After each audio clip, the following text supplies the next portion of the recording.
उत्तर प्रदेश में 10 सीटों पर उपचुनाव के लिए सभी राजनीतिक दलों ने अपनी रणनीति को धार देना शुरू कर दिया। लोकसभा चुनाव में अच्छा प्रदर्शन करने के बाद एक तरफ जहां इंडिया गठबंधन के हौसले बुलंद हैं, तो वहीं दूसरी तरफ मुंह की खाने के बाद बीजेपी अपनी रणनीति में कई बदलाव की फिराक में है। इन दोनों पार्टियों को धूल चटाने के लिए मायावती ने भी कमर कस ली है। बीएसपी के आने से सियासी रण और रोचक हो गया है। इस बीच खबर है कि कांग्रेस अध्यक्ष अजय राय ने इस बार चुनाव नहीं लड़ने का फैसला किया है, जो कि इससे पहले कहा जा रहा था कि अजय राय चुनावी मैदान में ताल ठोकेंगे। ऐसे में सवाल है, अजय राय चुनाव क्यों नहीं लड़ेंगे? क्या सीटों को लेकर फिर से सपा कांग्रेस में खींचतान चल रही है?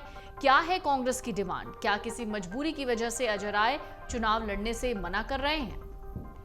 दरअसल मामला कुछ ऐसा है कि अजय राय ने एक निजी चैनल से बातचीत की और उपचुनाव पर अपनी बात रखते हुए अटकलों पर विराम लगा दिया।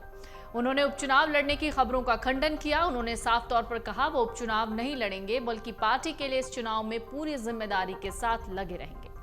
अब उन्होंने साफ कर दिया है कि वो कांग्रेस द्वारा यूपी में दी गई जिम्मेदारी को ही फिलहाल देखेंगे। उन्होंने ये भी कहा कि साल 2007 में हमारा अलायंस भारतीय जनता पार्टी को हराएगा। हालांकि अभी तक यूपी में इंडिया गठबंधन के दल कांग्रेस और समाजवादी पार्टी के बीच उपचुनाव के लिए सीटों का बंटवारा नहीं हुआ है। इस चुनाव में कांग्रेस की ओर से 10 में से 5 सीटों की मांग रखी गई है। हालांकि सूत्रों की माने तो सपा इस चुनाव में कांग्रेस को 2 से 3 सीटें दे सकती है।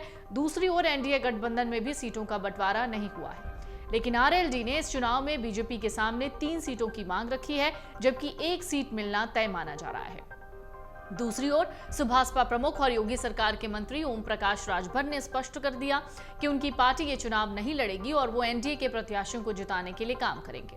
वहीं एनडीए के 2 अन्य दल निषाद पार्टी और अपना दल एस ने अपने पत्ते अभी तक नहीं खोले, जबकि सूत्रों की माने तो 10 में से कम 8 सीटों पर बीजेपी का चुनाव लड़ना तय है।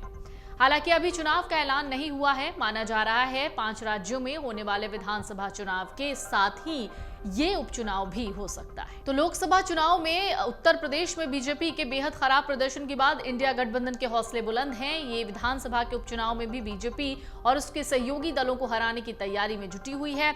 इसके लिए सीट बंटवारे को लेकर सपा और कांग्रेस भी एक दूसरे के संपर्क में है। चर्चा है मीरापुर, गाजियाबाद और मंझवा सीट कांग्रेस को मिल सकती है। उपचुनाव वाली सीटों में से करहल सीट सपा प्रमुख अखिलेश यादव के इस्तीफे से खाली हुई है। अखिलेश यादव कन्नौज से लोकसभा का चुनाव जीते थे। मिल्कीपुर विधानसभा सीट 2022 के विधानसभा चुनाव में यहां से जीते अवधेश प्रसाद के लोकसभा का सांसद बनने की वजह से खाली हुई है। अगर आप ये वीडियो YouTube पर देख रहे हैं तो हमारे चैनल को सब्सक्राइब करें और बेल आइकन को दबाना ना भूलें। अगर आप Facebook पर ये वीडियो देख रहे हैं तो हमारे पेज को लाइक करें।